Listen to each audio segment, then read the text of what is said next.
Hi guys, sorry it's been a few days since I've made a video. I haven't forgotten about you.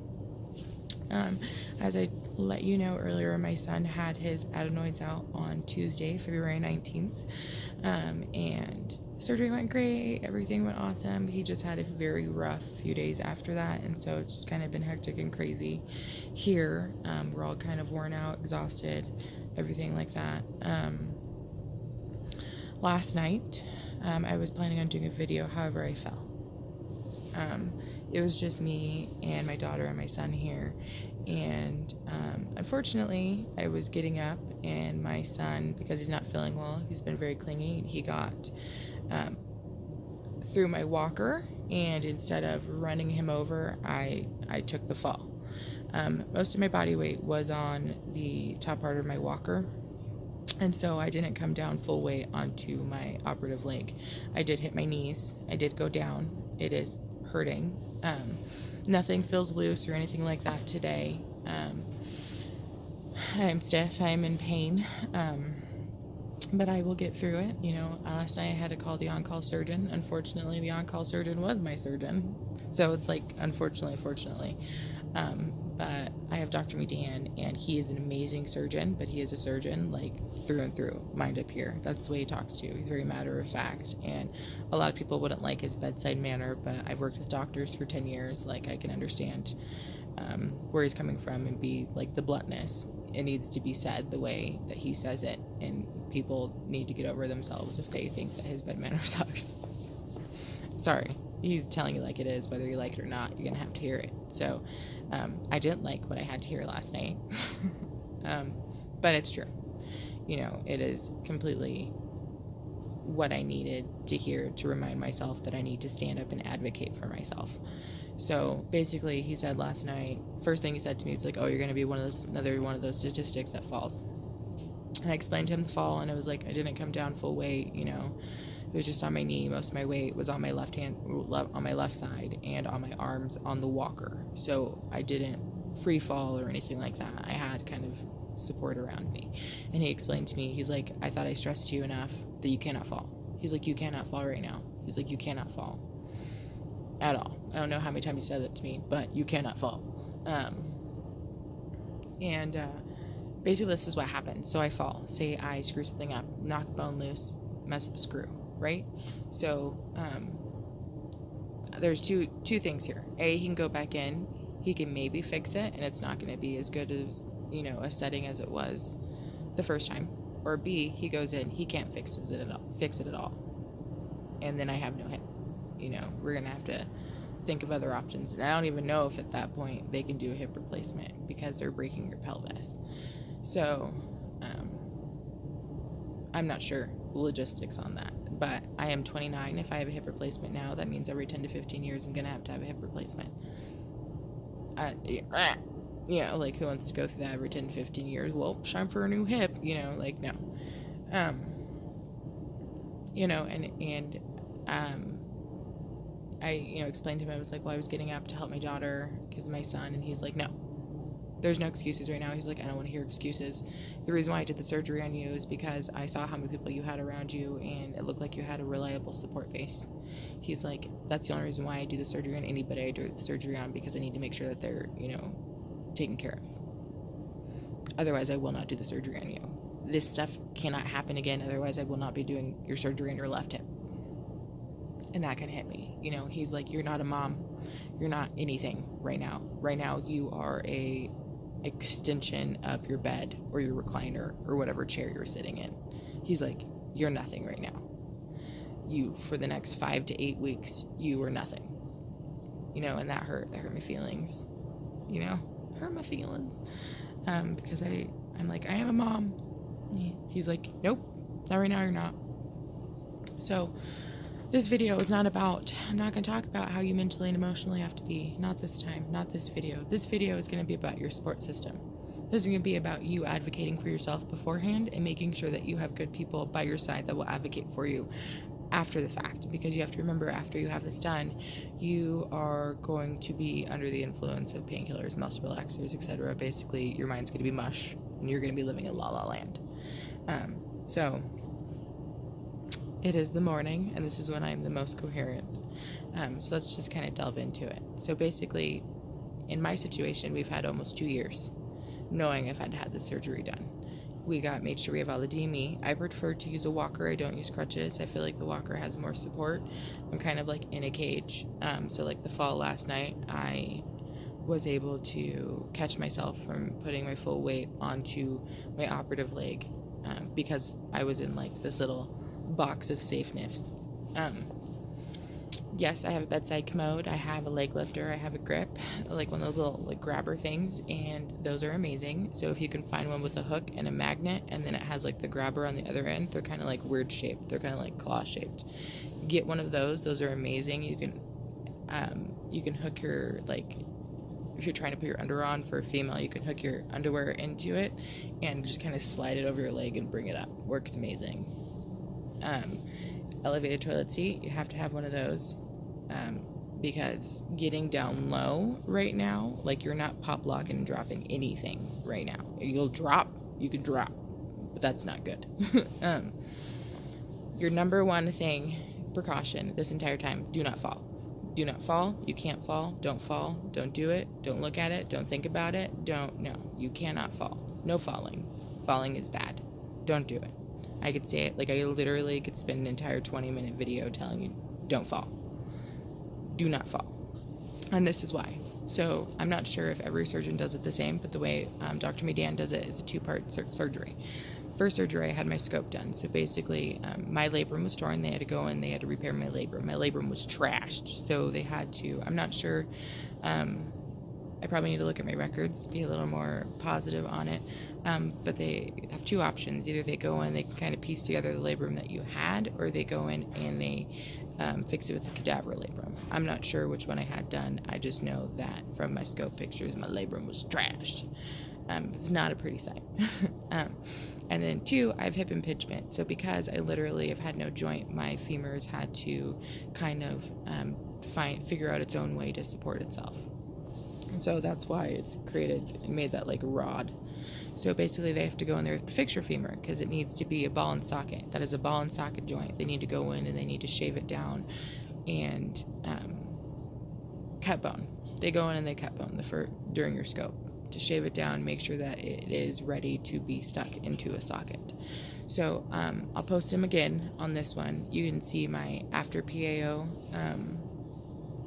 picture, and you can see my right side that's been corrected, but you'll see my left side and what my left side looks like, and you can see how much bone they had to go in there and they had to cut off. That's my circumstances. I don't know how bad your guys' hips are. Plus it depends on the way your femur kind of forms, depends on how active you were when you were younger. I was very active, so mine was very overgrown. And then the second part is the PAO, periacetabular osteotomy. So basically what they do is they cut you open. My doctor is a sports medicine doctor. He works at CU Boulder at the stadium, so he approaches these as like a sports medicine injury. It's not like a pain relief, which it just depends on the doctors. You'll see, if you look up pictures of the PAO, you'll see scars that are like this long, that they go from like here to here. In my case, he makes 2 incisions. He makes one on my butt, and then he made one, it's the incisions right here within this little, and then the other one's back here. So 2 incisions. The one in front actually goes within the fold of my hip, so eventually you won't even be able to tell there's a scar there. The other one we're just gonna have to deal with. But anyway, so he goes in, makes 2 incisions. This is what they do. And I'm going to be kind of graphic and explicit, and I'm sorry if you're scared about getting the surgery, but I need to be this honest for everybody to understand what I'm trying to get across in this video. They go in, they fracture your pelvis. They break it. I don't know how many pieces, and if it's the same pieces every time, but that's what they do. They go and they fracture it, and then they piece it back together and create a socket for your hip, for your femoral head, and then they screw it back together. In my case, I have 3 8-inch screws and I think 2 pins from them fracturing my pelvis to create this joint, my acetabulum. And then they fit your new little femoral head into there, and you were done with your surgery. Stitch it back up, right? Okay, and then for the next 4 to 6 weeks, guess what? You were non-weight bearing. In my case, it's 6 to 8 weeks, just because I had some more complications. But you were non-weight bearing, not a big toe, not a foot, not like you were non-weight bearing, not like, oh, I can handle. No, non-weight bearing, 100%. You no foot down, no touchy. Like your foot for the next however many weeks is an ornament. It is there to make you look symmetrical. But you are non-weight bearing. You cannot do anything with that leg. I have to, at this point, I can move my leg below my knee, like up and down, but I still don't have the control to like move my hip. So I have to use a leg lifter. That's another little DME device you need. It's long, and then it has a hoop at the end, and you slide that around your foot, and then you use it to kind of pick it up and move your leg. You cannot internally rotate your leg. You cannot externally rotate your leg. You cannot do anything with your leg. Nothing at all. Nothing. It's just there. So, you know what that means? You're doing nothing. You are sitting down. So my 2 places to sit down at are the recliner, which is amazing. If you have a recliner, use it. If you don't, get one, especially for the surgery, unless you have one of those fancy beds that'll, form to your body and lift your legs up. But I live in a recliner, or I live outside in my chair out here. Those are the 2 places. That's it. I get up, I go to the bathroom, I either come out here or I sit in my recliner. That's it. That's all I do. That's all I'm allowed to do. That's it. Now, you've heard me in other videos say that I do a little more than I'm supposed to. It's because I do, and I shouldn't. And last night proved that when I fell. And getting that, talking to Dr. McDan, having a wake-up call, like I could end up with no hip. I'm sorry. My ass is firmly planted for the next 6 to 8 weeks. You're not moving me. So you need to make sure that your support system is understanding of this, is understanding of the severity and the realism of you having the surgery done. You're done. You cannot do anything for the next however many weeks per the guidelines of your surgeon. That means you need help. That means you need people around you. Now, I have to have kind of 24-hour supervision, not because of me, but because I have an 11-year-old and a 9-month-old. So my 9-month-old needs to be supervised. Changing his butt, I cannot bend at the waist. So you can't really bend forward. Because if you think about it, you currently have 8-inch screws in your pelvis, kind of preventing you from doing any forward motion.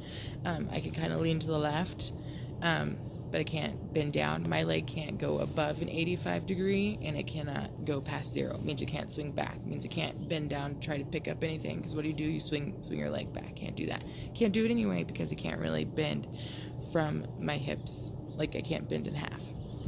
So changing his diaper, freaking nearly impossible. Putting his clothes on. He's a 9-month-old, and he's not like a normal 9-month-old. He's like, he runs. He's a runner now. Like, he runs around. Like, so trying to keep him contained is damn near impossible unless he's feeling like he wants to cuddle with me. Now, he has been sick and not feeling well, and so he has been doing a lot more of that, but the minute he starts getting crazy, he has to get off me because he's doing nothing but kicking my incisions. I have 4 incisions total, 2 for my scope, 2 for my PAO. My right hip is kind of swollen twice its normal size right now. So it's a pretty easy target. But anyway, I digress. When it comes to your support system, they need to be around. Now, if it's just you need people to stop by periodically through the day, bring you stuff, have a food chain, so people are bringing you food and things like that. I can be alone, because on Fridays, my mom comes here every morning, Monday through Friday. So she takes my daughter to school. She comes here. She takes care of my son throughout the day. My daughter gets out of school at 3:40. She goes and picks her up. My daughter has dance at 4, so my mom takes her to 4. My daughter's there from 4 to 8 p.m. My mom then just takes Ronan to her house. So I'm home alone. Now, if my friend Melissa is able to come over, then I'm only home for a couple hours. But if she's not, then my fiance, whenever he comes home. He works in Denver. He goes and picks up Ronan and then picks up Saphira or whatever. He picks them up and then brings them home. But if I need water, I've got like 5 bottles of water set up next to me. I got snacks. Make sure I have the remote. Like, everything is within reach for me whenever I'm alone. And I don't move. Unless I have to go to the restroom, obviously, then you kind of have to get up. But that's it. Now during the week it's a little different because my mom picks up my daughter. She brings her home after school. My mom has glaucoma, and so she's unable to see at night. She has a really hard time seeing anyway, and so that dusk nighttime is damn near impossible for her.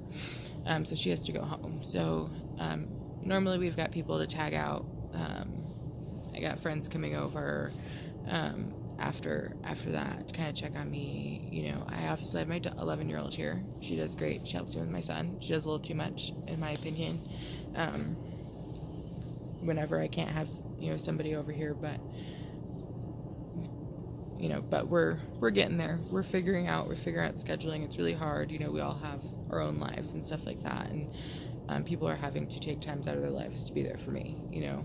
Once my fiance comes home, then obviously everything's a little bit easier because there's 2 hands or 2 people there for Ronan. But I do have a really great group of friends and a support group that comes over here and helps take care of that. Now, you need that too. You need your support group. If you don't have any kids, obviously it makes it a lot easier. You don't need somebody there with you 24/7. Like, your friends come over, hang out. Just make sure you have whatever you need, like, within reach. If you need a mini fridge with that grabber, like, do it. That's a good idea. But you need to make sure that your support group, your spouse, your family, whoever, understands. This is not something that you can go long periods of time without having somebody there. You can't do it. Absolutely not at all, in any way, shape, or form. You cannot cook. You cannot stand up. You cannot, just stand and hang out up. No, you need to be sitting down and allowing that bone to grow around your screws.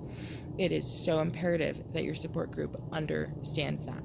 And if they can't be here, that you all have each other's phone numbers, you can tag somebody else in. There needs to be somebody there. If plan A doesn't work out, you need a plan B. If there's no plan B doesn't work out, you need a C. You need a plan from A to Z, and then maybe add a couple extra letters. Okay? Like, you need a plan. There needs to be somebody there, especially if you have children. You need somebody there. That is the most important thing. The second most important thing is that if you have a spouse, if you have family, and they have friends, that those friends understand that your spouse, especially if it's your spouse, their number one priority, especially if they have kids, needs to be them being home. Yes, they're tired. They're exhausted. We're all tired. We're all exhausted. We're all emotional. We're all worn out. We're all going through it, right? But he needs to be home. He or she, whoever. Their number one priority is that they need to be home. Now, it is okay if they go out. It is okay if they have fun, but they need to make sure somebody else is there in their place. If they can't be there, somebody else needs to be in their place. And I cannot stress that enough at all. And like, everybody needs to be understanding of that. This wasn't like a little rinky-dink surgery. Like, I cannot move. My doctor literally told me for the next 5 months I'm an extension, or not 5 months, 5 to 8 weeks, I'm just an extension of my damn recliner. Like, I'm the fucking footrest on the recliner, and I apologize for my language. And so it's very important that the support group and everybody around your support group understands that at this moment in life, at this moment and this time, it is about you. It's about you.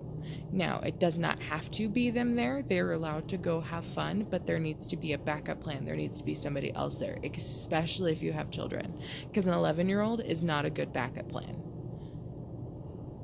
I'm sorry. At all. Not at all. An 11-year-old is not going to be able to take care of her mother and her little brother at the same time. She is a child. She can make mac and cheese and heat up some little tacos, but that's about it. You cannot expect an 11-year-old to do an adult's job. You can't do it, it's not their job.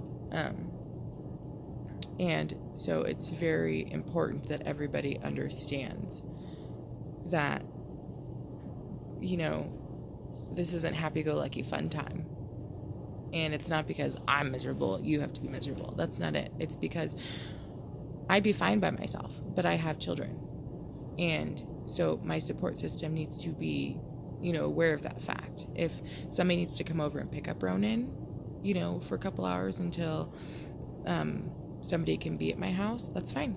If they need to come over and watch Ronan, whatever the case may be. Obviously, my 11-year-old and I, we can manage the two of us. Her and I are kind of in the same boat. Neither one of us really do anything. Because I have to sit in a recliner, and well, she's 11. She's on her phone. She's on the TV, or she's at dance practice. Taking care of the 9-month-old is the hardest part. So your support system needs to be there for you. They need to be understanding.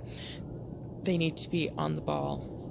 If they can't make it, they can't just be like, hey, sorry, I can't make it today. No, it's, hey, sorry, I can't make it today, but I'm making sure this person comes, or whatever. Or if somebody calls you and says, hey, I can't be there today, you should then be able to call, if you have a spouse, your spouse, and say, hey, they can't make it today. Who's next? Like, you need to be an advocate for yourself because you need to be taken care of. You are immobile. You are helpless right now. And that sucks to say, and that sucks to hear, but you are. You need to have at least 2 people there for you that are going to advocate for you too. That are going to, whenever you're on your pain meds or on your muscle relaxers, they're going to be there to stand up for you and make sure things are taken care of. Make sure you are taken care of. If you have kids, you need to make sure you've got people there that are going to take care of your children. And if you have your spouse, I'm sorry, whether they like it or not, that is their main duty, especially if you have children, is to make sure those kids are taken care of. They don't have to be the ones home, but they need to make sure that their children are taken care of. They make sure you're taken care of. And their friends need to understand that as well. Like, there is no, oh, they'll be fine for a few hours. Let's go out. Let's go party. Let's go have a good time. If nobody else is here, no, there is no go party. There is no go have a good time. I'm sorry. That sucks. But that's the truth. And your spouse or your partner or your friend or whoever needs to recognize that. They signed up for this. They said that they were going to be there for you.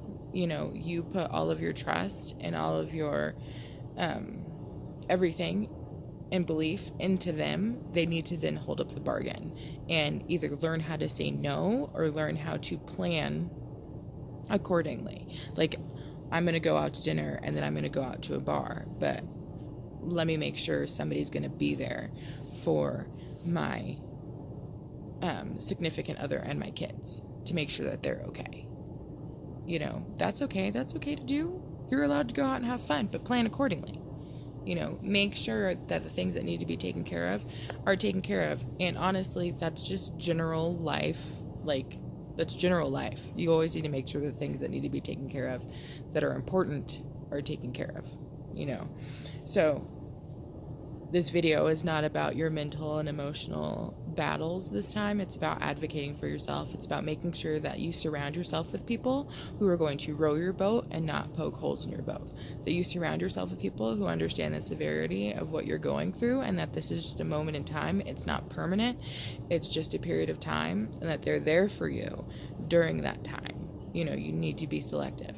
And if you don't have that, if you don't have family, if you don't have friends, if you don't have a spouse, that you feel like is capable of handling that, then you need to think of your other options. There's rehab facilities, and you got to know that sucks. And people are like, oh no, not a rehab facility. I'm surrounded by old people.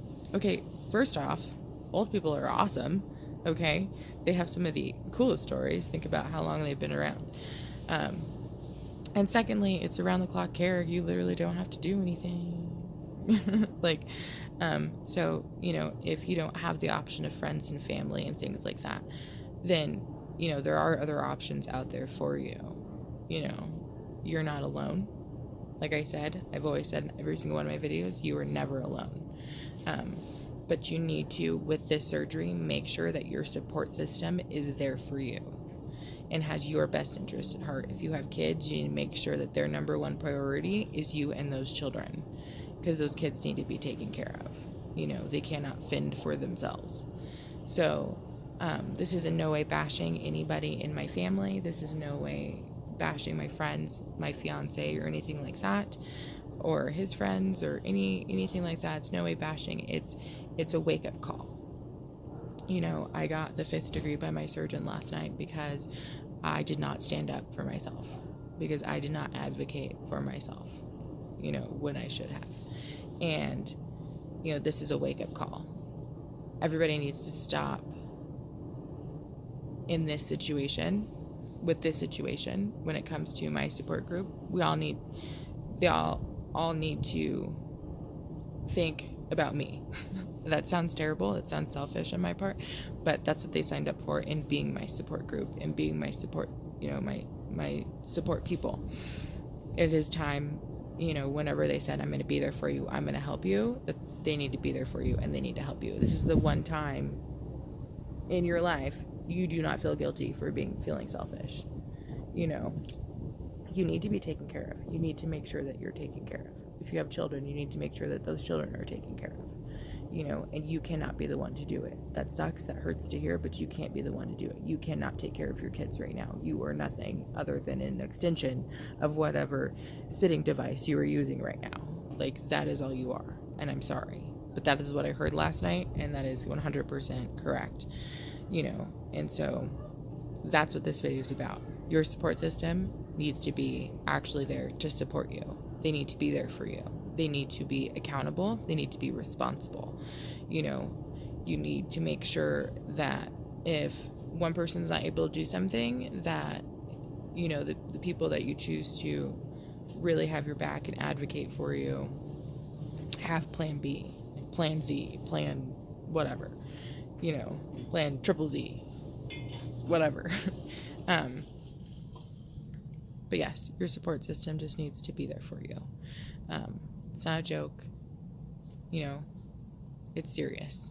It is serious. This is a serious thing. You just had your pelvis fractured and then screwed back together. Okay? You literally had a kindergartner's art project go on in your body.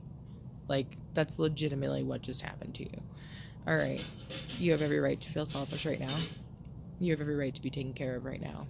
You have every right to get mad, and upset whenever the people who say that they're going to be there for you aren't. Okay? You don't have every right to take out your pain on everybody else. Like, let's be reasonable. But if somebody's not pulling their weight or holding up their end of the bargain, then you have every right to say something, and just kind of be an eye-opener and recognize, like, what's going on right now.